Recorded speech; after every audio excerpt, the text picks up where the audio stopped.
Kids.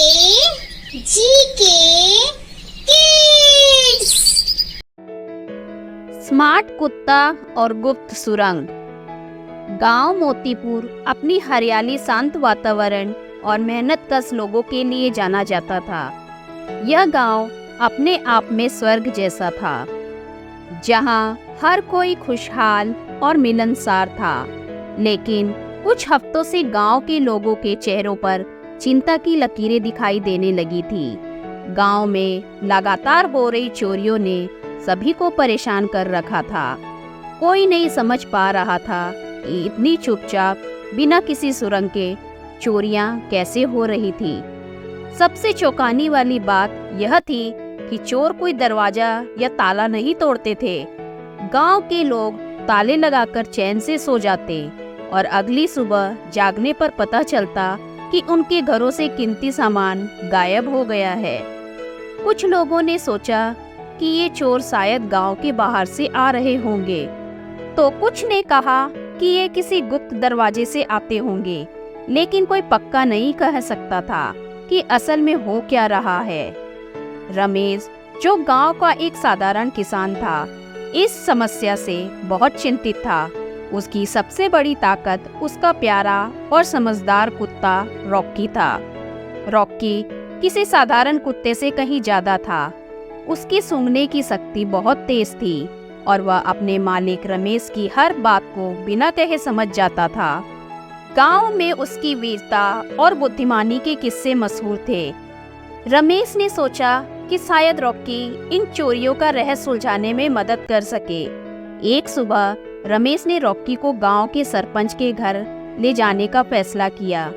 Sarpanch के घर से हाल ही में चोरी हुई थी और रमेश को लगा कि अगर रॉकी इस जगह का निरीक्षण करे तो कुछ पता चल सकता है। रॉकी को जैसे ही सरपंच के घर लाया गया, उसने अपनी नाक को काम पर लगा दिया। उसने धीरे धीरे हर कोने को सूंघा और फिर अचानक वह चौकन्ना हो गया। उसकी नाक ने कुछ ऐसा पकड़ लिया था जो इंसानी आंखों से छिपा हुआ था। रॉकी ने रमेश की ओर देखा और बिना देरी किए उस गंध का पीछा करना शुरू कर दिया।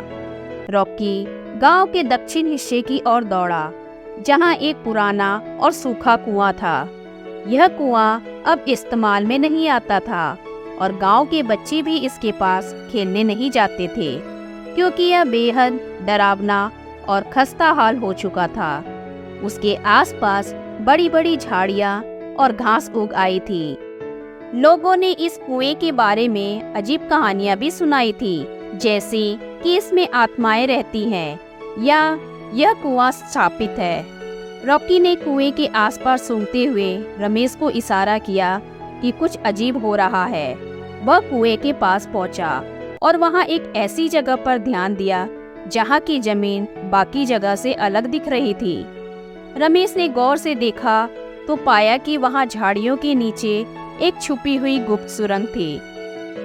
यह सुरंग इतनी सफाई से छिपाई गई थी कि कोई भी इसे देख नहीं सकता था।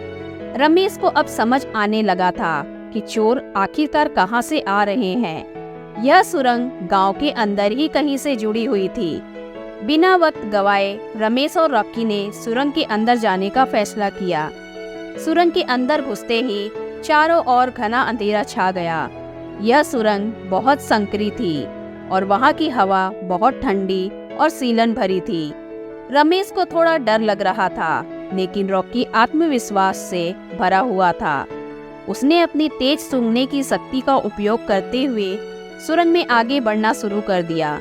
रास्ता लंबा और पेचीदा था। सुरंग की दीवारें पत्थर की थी, जिन पर नमी और काई जम चुकी थी। रमेश को यह देखकर समझ आ गया था कि यह सुरंग बहुत पुरानी है और शायद इसका निर्माण गांव के किसी पुराने समय में किया गया होगा, जब गांव को दुश्मनों से बचाने के लिए ऐसे रास्ते बनाए जाते थे।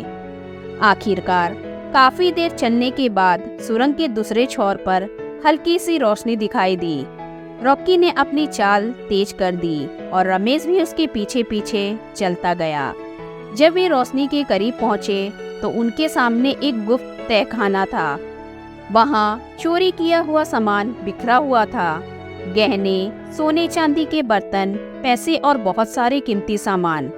लेकिन सबसे चौंकाने वाला दृश्य यह था कि वहाँ 3 आदमी बैठे थे जो चोरी किए गए सामान को गिन रहे थे। वे चोर थे जो पिछले कई दिनों से गांव में चोरी कर रहे थे। वे अपनी योजना पर हंस रहे थे और इस बात से खुश थे कि गांव वाले उन्हें पकड़ नहीं पा रहे हैं। रॉकी ने बिना समय गवाए रमेश को इशारा किया कि अब इन चोरों को पकड़ने का समय आ गया है। रमेश ने चुपके से गांव के सरपंच और पुलिस को सूचित करने का निर्णय लिया। वे दोनों सुरंग के रास्ते वापस गांव की ओर बढ़े और वहां पहुंचकर पूरी घटना के बारे में सरपंच को बताया। सरपंच ने तुरंत ही पुलिस को बुलाया और गांव के कुछ बहादुर युवकों को लेकर चोरों को पकड़ने की योजना बनाई। अगली रात जब चोर फिर से अपने ठिकाने पर इकट्ठा हुए, रमेश, रॉकी और पुलिस दल छिपकर सुरंग के पास पहुंचे। चोरों को बिल्कुल भी शक नहीं था कि कोई उसकी चालाकी को भांप चुका है। सभी ने मिलकर चुपचाप सुरंग के अंदर प्रवेश किया। चोरों को पकड़ने का समय आ चुका था। पुलिस ने अचानक हमला कर दिया और चोरों को चारों तरफ से घेर लिया। चोरों को संभलने का भी मौका नहीं मिला। उन्होंने तुरंत ही पुलिस के सामने हथियार डाल दिए और सारी चोरी का कबूलनामा कर लिया। चोर पकड़े गए और चोरी का सारा सामान गांव वालों को वापस मिल गया। गांव में एक बार फिर से शांति लौट आई, लेकिन इस पूरे मामले में असली हीरो रॉकी था। अगर वह न होता तो चोरों को पकड़ना नामुमकिन था। उसकी सूंघने की शक्ति और चालाकी ने पूरे गांव को एक बड़ी मुसीबत से बचा लिया था। गांव वालों ने रॉकी को सम्मानित करने के लिए एक बड़ी सभा बुलाई। वहां पर गांव के हर व्यक्ति ने रॉकी की बहादुरी की तारीफ की। सरपंच ने उसे एक बड़ा हार पहनाया और उसकी वीरता की सराहना की। रॉकी अब गांव का हीरो बन चुका था। उसके बारे में कहानियां गांव-गांव में फैलने लगी। बच्चे उसे प्यार से रॉकी बहादुर कहकर पुकारते थे। उसके किस्से दूर दूर तक पहुंच गए और लोग उसे देखने के लिए आसपास के गांव से आने लगे। रमेश, जो पहले एक साधारण किसान था, अब गर्व से कहता, मेरा कुत्ता रॉकी गांव का सबसे तेज और समझदार कुत्ता है। रॉकी की बहादुरी अब सिर्फ एक कहानी नहीं थी, बल्कि गांव वालों के दिलों में बस चुकी थी। शिक्षा, चाहे समस्या कितनी भी बड़ी हो, अगर हम धैर्य, समझदारी और साहस से काम लें तो हम हर समस्या का हल निकाल सकते हैं। कभी कभी समाधान हमारे बिल्कुल पास होता है, बस हमें उसे पहचानने की जरूरत होती है। धन्यवाद।